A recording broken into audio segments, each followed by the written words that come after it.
super excited to be here today. Today, we're talking about the energetic match, and I want to focus on um, spiritual entrepreneurs, but actually, this training will work for relationships. I think it will work for any sort of manifestation or even alchemy when you're trying to understand why you attracted certain things in your life. So I'm super excited.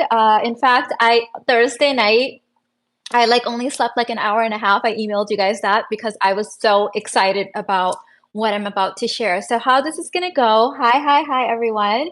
Hi, Christian, Kabibi, Chris, Rupata, I think it is. Rupi, I hope I'm pronouncing that correctly. Lola, hi, haven't seen you in a minute. Toronto, Loetta, and we have a lot of new people joining us to Level Up Queens. Taylor, Tacito, uh, Julia, happy to have you guys.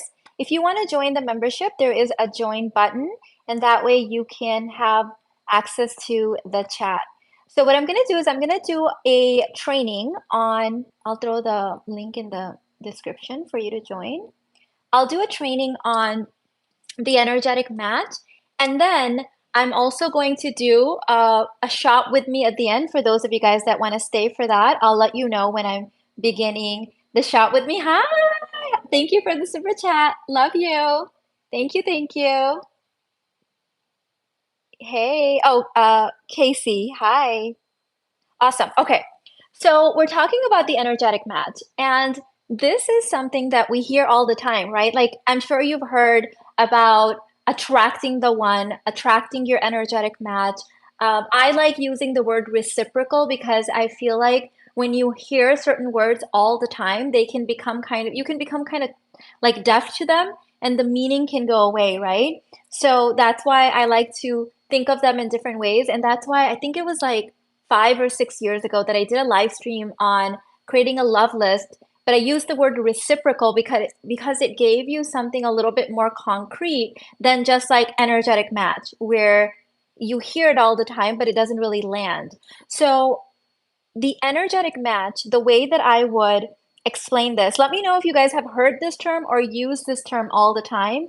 But if it's like, if you feel like it's losing its meaning because people do use it so much, let me know that. Oh, Nicole, I haven't seen you in a minute. Welcome in. Bazelle, welcome. Kitty, hi. So, what this means when we say that someone is an energetic match to us is that they are on the same frequency. And one way to explain this is that they value the same things that you value. And what I mean by that is not just like what they say they value, but they really value it in the sense that they really feel into that. When they feel into that, it creates that frequency that goes out and like attracts like. So, for example, let's say that I walk around every day saying that I value money, let's say. But really, inside, I have all kinds of weird distortions about money. I feel all kinds of ways of not feeling worthy of money. Well, just because I say that's my value, that's not what I'm going to attract. How I really feel about it, how much I really value it inside of me as like a feeling inside is what I'm actually going to attract. So like attracts like really means that when you really value something, when you feel into it, that's what you're going to attract. And you'll attract people that feel similarly about that thing. They're on the same resonant field.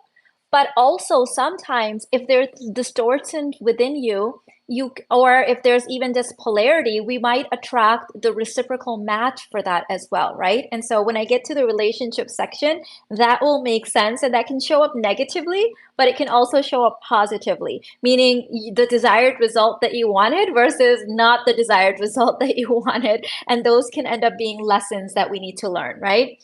So when someone is not in the same frequency as you, meaning when someone is not an energetic match, it does not mean that they are wrong. This is very important, and I really want you to tap into this because sometimes when we say that, oh, you were a match for that, or you're not a match for that, it can feel like a sting or it can feel like negative, but it's just information. It's just telling you, whether that was the desired result that you wanted or not.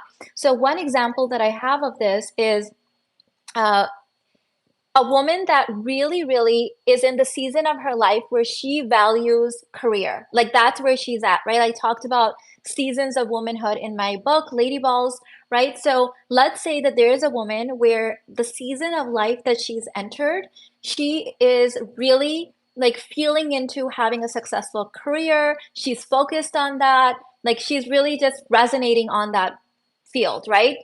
Well, she's not wrong any more than another woman that she's in her season of life where she's like all about attracting her soulmate. Like that's what she's feeling into. That she's what she's an energetic match for, right? So it's not like the career woman is bad or wrong. That's the season of life she's in. It's not like the woman attracting her soulmate or the one that attracted her soulmate and is now feeling into having a family and having her babies.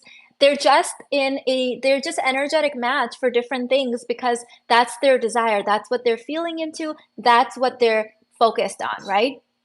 So let me know, send me some emojis and stuff if this is landing for you guys. Now, what can happen sometimes is, let's say that I'm in the season of life where I'm an energetic match for and attracting in my life a soulmate husband. And I'm talking about, how important it is to have your man and, how important it is to date and all of these things. And my friend who's in a different season of life and she's all about valuing career right now, right? If she's not like conscious, she might think that I'm judging her, shaming her, or misunderstanding her. But I'm just in a completely different season of life and valuing something else. I'm just a energetic match for different things. Now, if both of us are conscious, then the way I deliver that information and the way she receives it will be like, I love that for you. So we still are in resonance. Like we can still be friends. It's not like, oh, we can't be friends now because I'm dating and you're, all about your career, right? We still have similar values in understanding that people are different and they want different things and they're going to be a different energetic match. So in that thing, we are still an energetic match because when it's related to that, we have a similar value. Okay. A lot of times what can happen is people can feel misunderstood or judged. Great. Thank you so much. Okay. Just want to make sure everyone's on the same page. And they can feel like, oh, well, if Mina is all about family and legacy and having, harmony in life and not over optimizing any one area, does that mean she doesn't like me anymore, or does that mean she's shaming me because right now I'm all about building my career? No, because I'm talking about all of the seasons of life, right? So because like when I'm 99.9, right, I want to look back and be like, I got to have it all. I got to have the career. I got to have the husband. I got to have the children. I got to have my dreams, like having my dream house and my dream, like I got to have the whole thing.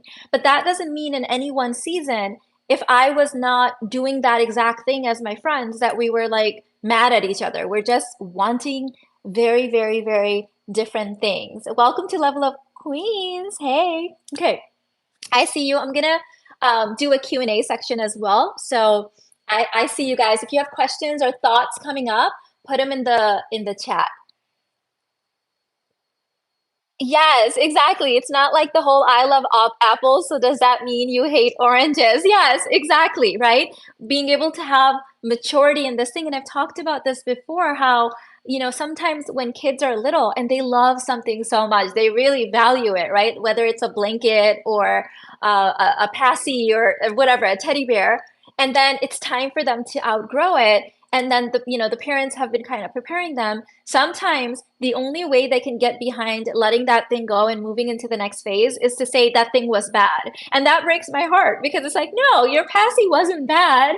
Your teddy bear wasn't bad. You're just now evolving into a different version of you,